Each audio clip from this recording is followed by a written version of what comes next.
आई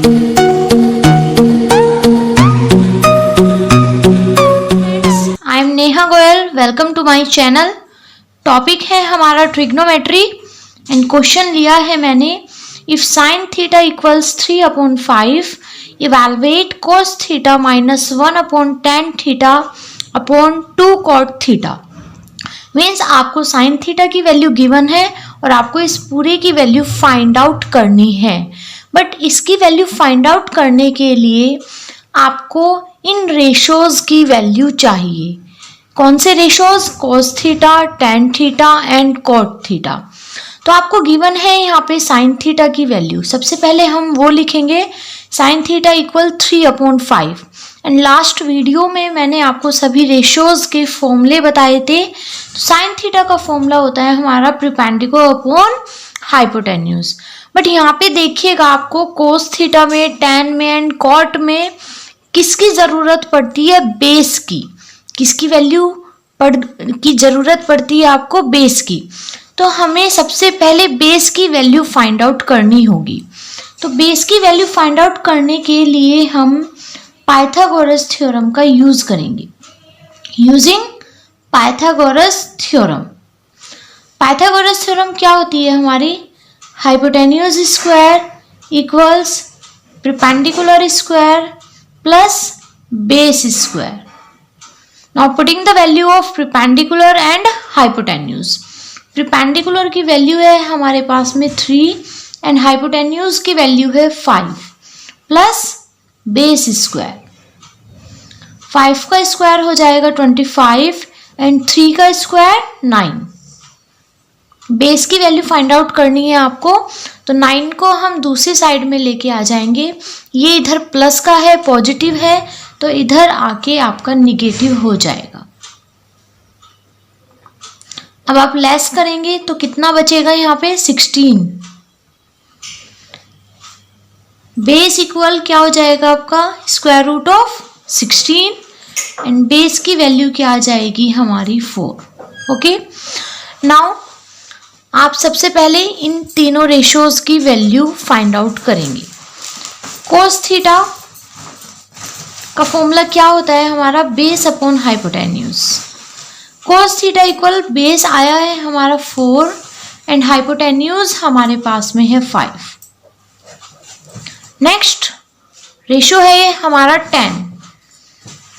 tan theta का formula होता है हमारा परपेंडिकुलर अपॉन बेस। परपेंडिकुलर की वैल्यू है हमारे पास में 3 एंड बेस की वैल्यू है 4। नेक्स्ट रेशो है कॉट। कॉट किसका रेसिप्रोकल होता है आपका? 10 का। तो फॉर्मूला क्या हो जाएगा? Base upon perpendicular and cot theta equals base की वैल्यू है हमारे पास में 4 एंड परपेंडिकुलर की वैल्यू है हमारे पास में 3। ओके, नाउ अब क्या करेंगे हम? नेक्स्ट स्टेप होगा हमारा, जिसकी वैल्यू हमें फाइंड आउट करनी है उसको लिख लेंगे। Cos theta minus 1/tan theta upon 2 cot theta. Now putting the value of cos theta, tan theta and cot theta. Cos theta की वैल्यू है हमारे पास में 4/5।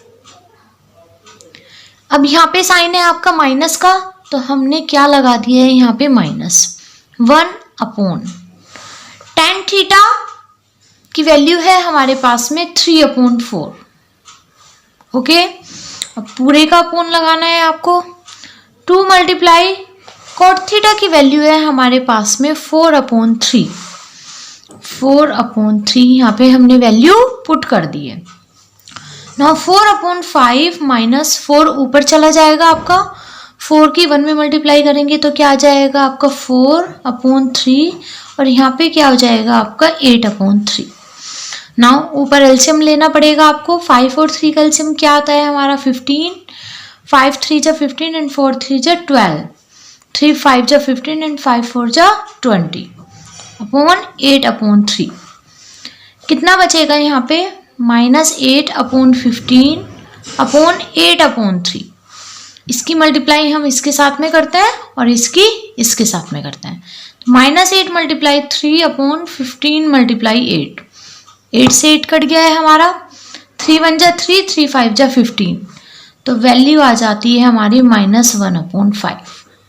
ओके, तो हमें इसकी वैल्यू फाइंड आउट करनी थी, cos theta -1/tan theta upon 2 cot theta, इसकी वैल्यू आ गई है हमारी -1/5। ओके, एक और क्वेश्चन मैं लेती हूँ आपका, if tan a equals 2 then find the value of sec a sin a plus, क्या बोलेंगे हम इसको, tan square a minus cosec a, tan square a minus cosec a। तो ये भी क्वेश्चन आपको ऐसे ही करना है, पहले जो गिवन है हम उसको लिखेंगे, tan a इक्वल्स 2, अपोन में कुछ नहीं है तो हम क्या लगा सकते हैं 1, इसका फॉर्मूला होता है आपका परपेंडिकुलर अपॉन बेस। अब आप यहाँ पे देखिएगा sec में, साइन में एंड कोसेक में आपको किसकी ज़रूरत पड़ती है, हाइपोटेन्यूज की भी ज़रूरत पड़ती है। तो पाइथागोरस थ्योरम का यूज़ करके हम किसकी वैल्यू फाइंड आउट करेंगे, हाइपोटेन्यूज की। Hypotenuse square equals perpendicular square plus base square. ये लिखना मस्ट है, जरूरी है कि आप किस थ्योरम का यूज़ कर रहे हैं। हाइपोटेन्यूज की वैल्यू तो आपको नहीं पता है, यहाँ पे परपेंडिकुलर की वैल्यू है हमारे पास में 2, 2 का स्क्वायर एंड बेस की वैल्यू है हमारे पास में 1। हाइपोटेन्यूज स्क्वायर इक्वल्स 2 का स्क्वायर हो जाता है 4 एंड 1 का स्क्वायर हो जाता है 1। Hypotenuse square equals 5 and hypotenuse equal square root of 5। Okay, अब आपके पास में आपको इस पूरे की वैल्यू फाइंड आउट करनी है। तो इस पूरे की वैल्यू फाइंड आउट करने के लिए सबसे पहले आप इन रेशोज की वैल्यू निकाल लीजिए। ओके, तो रेशो है हमारे पास में sec a, sec का फॉर्मूला होता है हाइपोटेन्यूज अपॉन बेस। हाइपोटेन्यूज की वैल्यू है हमारे पास में √5 एंड बेस की वैल्यू है 1, तो अपॉन में 1 लगाने की जरूरत नहीं है। नेक्स्ट रेशो है हमारे पास में साइन। साइन का फॉर्मूला होता है परपेंडिकुलर अपॉन हाइपोटेन्यूज। परपेंडिकुलर की वैल्यू है हमारे पास में 2 एंड हाइपोटेन्यूज की वैल्यू है √5। नेक्स्ट रेशो है tan। tan की वो वैल्यू ऑलरेडी हमारे पास में गिवन है। नेक्स्ट रेशो है आपका कोसेक। कोसेक किसका रेसिप्रोकल होता है, आपका साइन का, तो फॉर्मूला हो जाएगा इसका हाइपोटेन्यूज अपॉन परपेंडिकुलर, वैल्यू हो जाएगी √5/2। नाउ अब आपको क्या करना है, जिसकी वैल्यू आपको फाइंड आउट करनी है आप उसको लिखेंगे, sec a sin a plus tan square a minus cosec a। एक बात ध्यान दीजिएगा, यहाँ पे क्वेश्चन में जो एंगल है रेशो के पास में वो a है, यहाँ पे भी a है, तो आपको हर जगह कौन सा एंगल ही लिखना है a।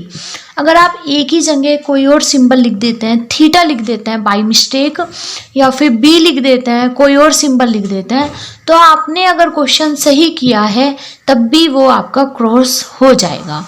मीन्स जो एंगल क्वेश्चन में गिवन है, जिस एंगल का यूज किया गया है पूरे क्वेश्चन में आपको वो ही लिखना है। Okay, now putting the values of all ratios. sec a, sec की वैल्यू क्या है हमारे पास में √5। इनके बीच में कोई साइन नहीं है, तो कौन सा साइन है, मल्टीप्लाई का। साइन a की वैल्यू है 2/√5 प्लस tan की वैल्यू दी हुई है हमें 2। tan का स्क्वायर है तो हम वैल्यू का भी क्या कर देंगे, स्क्वायर, माइनस कोसेक a की वैल्यू है हमारे पास में √5/2। नाउ अब आपको इसको सॉल्व करना है। मैथ्स को सॉल्व करने के लिए आपकी कैलकुलेशन अच्छी होनी चाहिए। ओके, √5 से √5 फिनिश हो जाएगा, 2 + 2 का स्क्वायर होता है 4 एंड √5/2। यहाँ पे कितना हो जाएगा, 6 - √5/2। अब आप क्या कर सकते हैं, एलसीएम ले सकते हैं, 12 - √5/2। Okay, that's answer. तो sec ए sin ए प्लस टेन स्क्वायर ए माइनस कोसेक ए की वैल्यू क्या आ जाती है 12 माइनस √5/2। एक बात और मैं आपको बता देती हूँ, यहाँ पे मैंने रेशो लिखा है टेन स्क्वायर ए। ओके, आप इसको ये नहीं लिख सकते हैं टेन ए का स्क्वायर, बिकॉज यहाँ पे रेशो का स्क्वायर है और यहाँ पे आपने किसका स्क्वायर कर दिया है, एंगल का। तो क्वेश्चन पूरा ही चेंज हो गया है। आप इसको कैसे लिख सकते हैं, टेन ए का होल स्क्वायर, और होल स्क्वायर जो होता है वो किसके पास में आता है, रेशो के। तो आप इसको एंगल का स्क्वायर नहीं लिख सकते हैं। ओके, ये बात ध्यान देने वाली बात है, इसमें बहुत मिस्टेक करते हैं, तो आपको ये मिस्टेक नहीं करनी है। आई एम श्योर आपको जो मैंने पढ़ाया है वो आप लोगों को अच्छे से समझ में आया होगा। तो जल्दी से मेरी वीडियो को लाइक कर दीजिए, चैनल को सब्सक्राइब कर लीजिए और बेल आइकन को प्रेस कर दीजिए ताकि न्यू वीडियोस आपको मिलती रहें।